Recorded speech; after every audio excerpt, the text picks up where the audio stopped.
In 1936, at the Sotheby's auction house in London, a metal chest changed hands that would effectively dismantle 3 centuries of carefully constructed scientific mythology.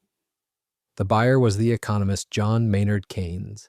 Expecting to find the foundational papers of modern physics, perhaps early drafts of the laws of motion, he instead unearthed a chaotic archive of what the establishment had long dismissed as the shadow side of the Enlightenment.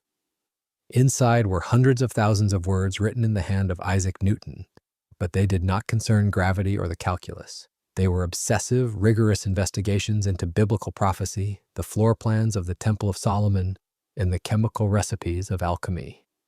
Newton, the man who provided the mathematical scaffolding for the Industrial Revolution, had spent more of his life studying the occult than he had studying the stars. Keynes, after years of analyzing these documents, presented a provocative thesis to the Royal Society. Newton was not the first of the Age of Reason, but the last of the magicians. He was a man who looked at the universe not as a set of mechanical laws to be observed, but as a cryptic riddle left by a divine architect, a riddle that could be solved if one simply had the intellectual brute force to break the code. Modern historians such as Betty Jo Teeter Dobbs in The Foundations of Newton's Alchemy argue that we cannot separate Newton's science from his pseudoscience. To Newton, these were a single, unified system. While 20th century biographers often sanitized his image to fit the narrative of a rationalist hero, the Keynes collection confirms that Newton's gravitational theory was deeply informed by his belief in active principles, invisible spiritual forces that the rigid mechanical philosophy of his contemporaries could not explain. This raises a fundamental contradiction in our global power structure. The very system of precision, predictability, and materialist logic that governs our modern economy and technology was birthed by a mind that operated on the fringes of what we now call mysticism. We have built our reality on the tools he provided while ignoring the framework he used to build them. Newton did not seek to liberate humanity from superstition. He sought to consolidate the laws of the universe into a singular, undeniable authority. In doing so, he did more than just discover gravity. He shifted the seat of power from the church and the crown to the mathematician. He created a world where truth is only that which can be measured, even if the man who defined those measurements was searching for something that defied calculation. If we are to understand why our world functions with such cold, algorithmic efficiency, we must first understand the man who broke the old reality to install his own, a man who was far less interested in the falling apple than he was in the hand that threw it. To understand the rigid, deterministic world Newton eventually built, one must first examine the fragmented environment into which he was born. In 1642, England was not a seat of global order. It was a fractured landscape of civil war and social instability. The family structure at Woolsthorpe Manor was the first system to fail him. His father, an illiterate yeoman, died months before his birth. His mother's subsequent remarriage and departure left the young Newton in a state of social and emotional suspension. In the 17th century, a child without a paternal anchor was a child without a clear trajectory in the British class hierarchy. The friction began here. Newton did not integrate into the rural life of a landed gentleman. He was observed by contemporaries as a failure at farming, showing a profound indifference to the management of livestock or land. This was not a rebellion of personality, but a rejection of the existing economic order. He spent his time constructing water clocks and sundials, devices that imposed a strict mathematical rhythm onto the chaotic flow of agrarian life. Even as a teenager, he was obsessed with the measurement of time, as if trying to exert control over a world that had offered him no stability. While popular narratives often emphasize his isolation as a sign of innate genius, historians like Richard S. Westphal suggest this period was defined by a specific kind of intellectual hostility. The Fitzwilliam Notebook, a record of his self-confessed sins from 1662, reveals a mind deeply at odds with authority, listing threats against his mother and stepfather. This document provides a rare primary source window into a temperament that was not merely lonely, but actively forging a defensive internal system of logic. Scholars debate whether this friction was the catalyst for his later obsession with absolute laws or simply the byproduct of a volatile social position during the interregnum. When he arrived at Cambridge in 1661, he entered as a subsizar, a student who earned his keep by performing menial tasks for wealthier peers. This was a direct encounter with the rigid stratification of the university system. He was an outsider in a community of elites, serving the very people he would eventually surpass. In this hierarchical pressure cooker, his silence was not passivity. It was the gathering of intellectual capital. He began to bypass the official Aristotelian curriculum, which he viewed as a decaying structure of verbal gymnastics. Instead, he turned toward the mechanical philosophers like Descartes. He was not looking for academic approval. He was looking for a more powerful operating system. By the time the university gates closed due to the plague, Newton had already begun to synthesize a new framework of reality, one where power was not derived from social status or ancient texts, but from the mastery of universal mathematical truths. The scars of Woolsthorpe did not create a victim. They created a man who believed that the only way to survive a chaotic world was to prove that, underneath the mess of human emotion and social decay, the universe was governed by an unbreakable, ironclad logic. In the mid-1660s, the intellectual architecture of Europe was still largely a prisoner of the senses. We believed what we saw because we had no reason to doubt the mechanics of perception. Newton, however, viewed the human eye not as a window to the soul, but as an imperfect optical instrument that required calibration. To understand the distortion of reality, he famously took a brass bodkin, a long, thick needle, and pressed it between his eye and the bone, distorting the curvature of his own globe until he saw colored circles and flashes of light. This was not an act of self-harm, but an extreme interrogation of biological data. He was proving that our perception of the world is a physiological construct, a hallucination that could be manipulated and, more importantly, measured. This obsession with the mechanics of the invisible led him to the prism. The prevailing power structure of science, dictated by the Aristotelian tradition, held that white light was pure, and color was merely a corruption of that purity caused by matter. Newton's experiments in his darkened chamber at Cambridge inverted this hierarchy. By refracting light through a prism and then recombining it, he demonstrated that white light was not pure, but a heterogeneous mixture of all colors. He had decentralized the sun, turning the most fundamental element of human existence into a mathematical composite. This shift triggered a systemic conflict within the Royal Society, the period's primary arbiter of scientific truth. Robert Hooke, then the Society's curator of experiments and a dominant figure in the English scientific establishment, found Newton's mathematical certainty offensive. Hooke championed a wave theory of light and relied on qualitative observation. The subsequent correspondence between them, preserved in the Royal Society archives, reveals a deeper struggle for the soul of modern inquiry. It was not just a clash of egos, it was a transition from the Renaissance man who observed the world to the modern specialist who calculated it. Historians like Alan Shapiro have noted that Newton's refusal to engage in hypotheses, his famous hypotheses non fingo, was a radical departure that stripped science of its philosophical padding and reduced it to raw, undeniable geometry. This reductionism was perfected in his development of the calculus, or what he termed the method of fluxions. In a world that moved in fits and starts, Newton sought a language for the infinitesimal, a way to freeze a moment in time to calculate the exact rate of change. This was the ultimate tool of control. It allowed for the prediction of planetary orbits, but also the trajectories of ballistics and the future of compound interest. By quantifying change itself, he provided the state with a level of predictive power that no monarch had ever possessed. The risk was total. If his math was wrong, his entire reputation would be immolated by the establishment he sought to lead. The opposition from Hooke and later Leibniz was not merely academic, it was an attempt by the old guard to prevent the mathematization of reality, a process that would eventually make the average person's intuitive understanding of the world obsolete. Newton was not just discovering laws, he was drafting the bylaws of a new technocratic reality. He was creating a world where the only thing more real than what you could see was what you could calculate. To interpret the Newton of the Principia without the Newton of the laboratory furnace is to settle for a flattened, modern reconstruction of a far more complex historical reality.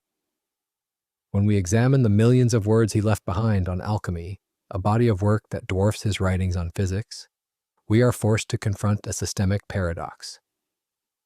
In the 17th century, the boundary between what we now categorize as science and superstition simply did not exist. The Royal Society was established to promote natural knowledge, yet its members operated in a world where the transmutation of metals and the study of biblical numerology were considered legitimate avenues for understanding the structural integrity of the universe.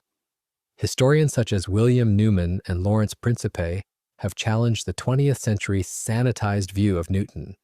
Through rigorous laboratory replications of Newton's alchemical recipes, they discovered that his experiments were not the aimless wanderings of a mystic.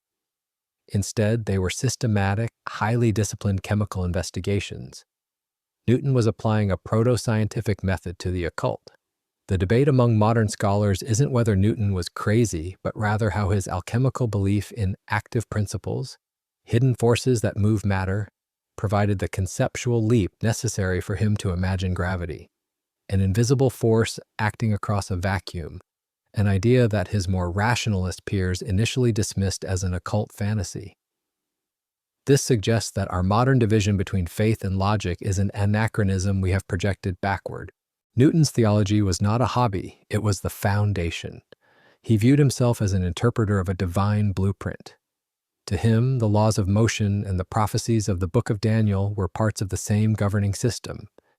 He believed that the ancient world possessed a pure knowledge that had been lost through the corruption of institutional power, and he saw it as his mandate to recover it through the combined tools of mathematics and ancient texts.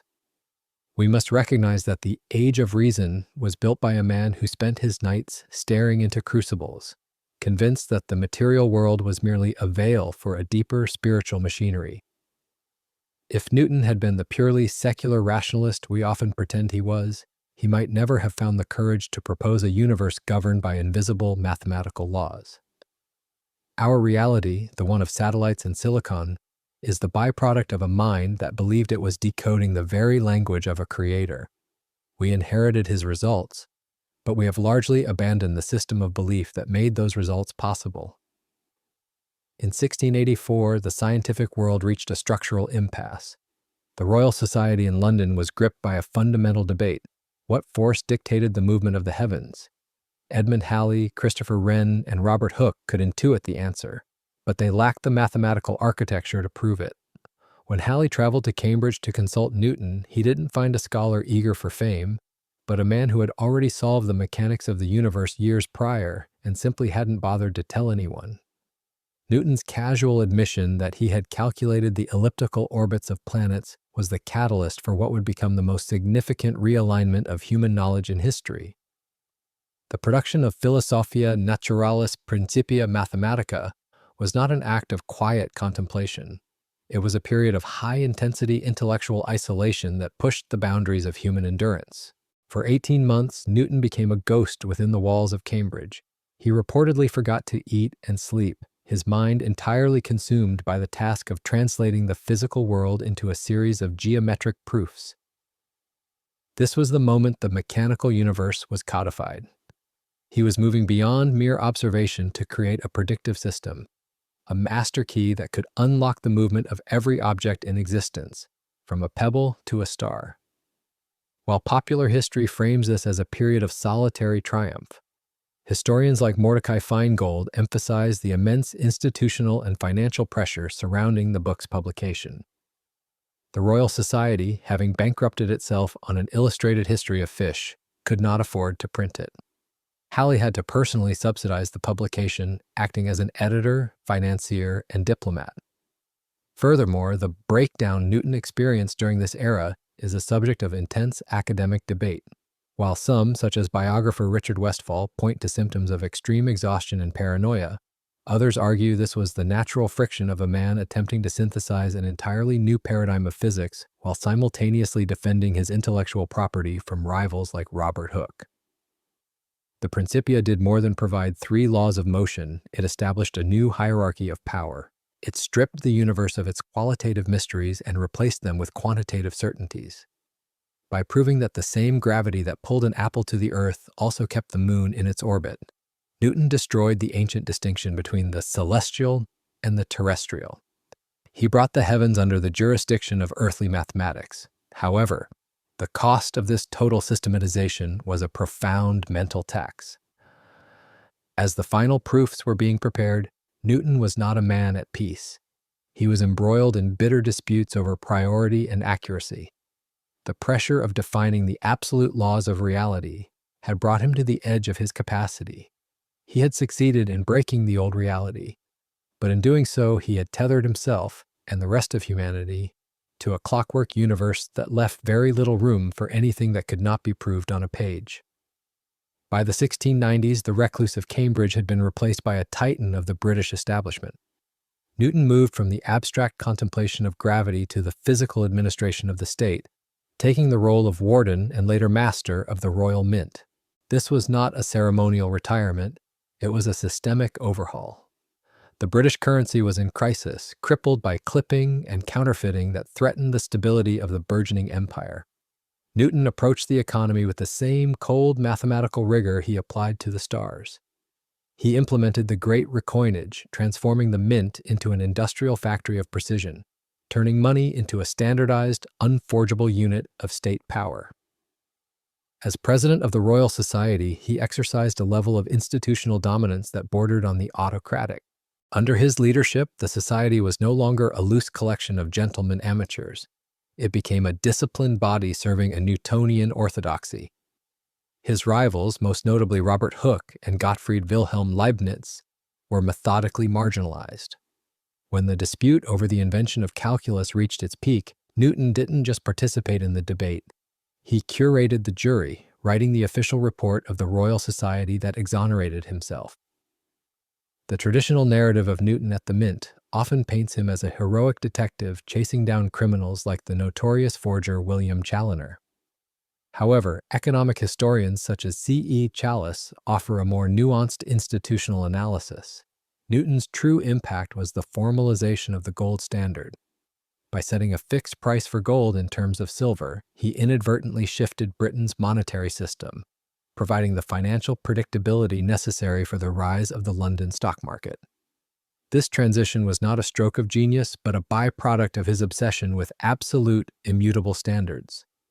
Yet the man who had mastered the laws of the physical universe eventually met the limits of his own system in the chaos of human greed. In 1720, the South Sea Bubble, a speculative mania driven by state-sanctioned monopolies, swept through London. Newton, a savvy investor who understood the mechanics of markets, initially profited and exited, but the social pressure of the mania, the madness of crowds, pulled even the world's greatest rationalist back into the fray. He reinvested at the peak, losing an estimated £20,000, a staggering fortune for the time, when the bubble burst. His famous concession, that he could calculate the motions of the heavenly bodies but not the madness of people, was more than a witty remark. It was a profound admission of systemic failure. The Newtonian worldview assumed that if you had enough data and the right equations, the future was predictable. The South Sea crash proved that human behavior is a non-linear variable that defies the calculus. Newton had spent his life trying to prove that the universe was a clockwork machine governed by God. He died realizing that the society built upon his own theories was a volatile, irrational organism that even he could not control. Isaac Newton did not merely discover gravity. He invented a new way for the human species to exist within time and space. By the time of his death in 1727, the Western world had begun to view itself not as a collection of souls governed by divine whim, but as a series of biological and mechanical systems operating within a clockwork universe. This was the ultimate transfer of power. Control was no longer negotiated through prayer or ritual. It was seized through the application of the formula. Newton provided the intellectual infrastructure for the industrialization of the globe, creating a reality where everything, from the labor of a worker to the trajectory of a satellite, could be optimized for efficiency. Philosophical historians such as Isaiah Berlin have argued that this Newtonian revolution was the silent architect of the Enlightenment's greatest tension. By reducing the world to mathematical certainties, we gained unprecedented mastery over the material environment. But we also initiated what Max Weber famously called the disenchantment of the world. The debate remains. Did Newton's quest for absolute truth liberate us from ignorance, or did it trap us in a rigid, materialist cage where anything that cannot be measured is dismissed as non-existent? The legacy of the man from Woolsthorpe is visible in every algorithm that predicts our behavior and every global market that relies on high-frequency precision. We live in the house that Newton built, governed by the laws he codified in the dark rooms of Cambridge. Yet, as we navigate a century defined by the limits of those very laws, from the unpredictability of climate systems to the volatility of human social structures, we are forced to confront a difficult question. Newton broke the old reality to give us a world of absolute clarity and terrifying precision. But in our pursuit of his mathematical certainty, have we lost the ability to navigate the parts of the human experience that refuse to be solved? If you were standing at the threshold of that discovery, knowing that total precision would eventually lead to a world that functions like a machine, would you choose the mystery of the unknown or the cold, undeniable safety of the equation? The answer to that question is not found in his notebooks, but in the way we choose to use the power he left behind. The ultimate lesson of Isaac Newton's life is not found in the triumph of his intelligence, but in the paradox of his pursuit. Newton sought absolute certainty in a world defined by chaos. By codifying the laws of motion and gravity, he proved that the universe is not a series of random miracles, but a logical system that yields to human inquiry. This shift gave us the modern world. It gave us the ability to build machines, navigate the stars, and structure global economies. However, the Newtonian lesson also carries a warning about the limits of systems. Newton mastered the stars, yet he was humbled by the irrationality of the South Sea bubble and the madness of people. He reminds us that while math can explain the how of the universe, it rarely explains the why of human nature. The lesson for us today is one of balance, to use the precision of the Clockwork Universe to solve our material problems, but to never forget that a world stripped of its mysteries, a world that is purely mechanical, is a world that risks losing its soul. We must be the masters of our tools, not the subjects of our own algorithms.